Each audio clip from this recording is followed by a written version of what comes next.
Hey YouTubers, for my yearly knife review, I'm going to discuss one of my favorite knife makers, Reeve. As most of you already know, this is the large Reeve Sebenza with micarta inlays.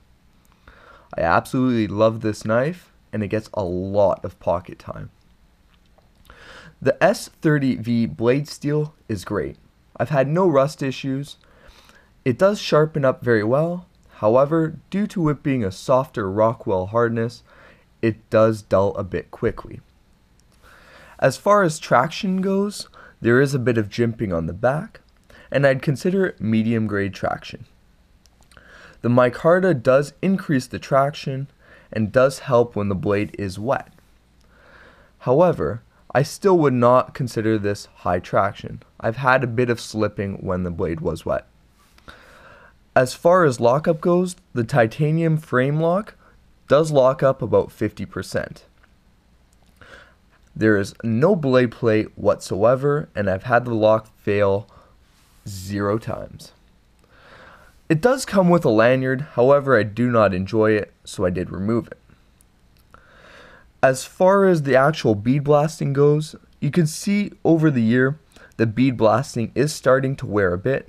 However, I do use this a lot, so it is expected.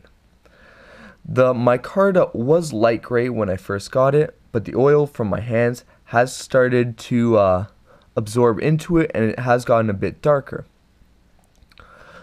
The pocket clip is excellent. It does have a lot of traction on it, and there is a second notch which basically limits it from coming out of the pocket. But it isn't too grippy to the point of it starting to fray pockets at all. A lot of people complain about the Idaho made stamp, but you want to know what? It doesn't bother me at all. The blade centering is perfect, but then again, for this price point, it is expected. The knife does open and close buttery smooth, actually smoother than anything I've ever owned. It doesn't fling open quickly, but then again, I don't expect it to be quick deployment use.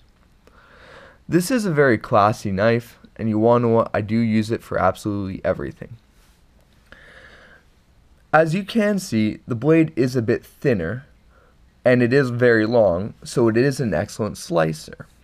I use it for pretty much every EDC use, and I've had no issues. A lot of people complain that the large Sebenza is too big, but you want to know what? It fits perfectly in my hand, and I do always enjoy a larger blade. However, people prefer the smaller Sebenza. I do absolutely love this knife, and I highly recommend if you are able to afford one, or if you can't, start saving up and purchase one. You will not regret it. Thanks a lot.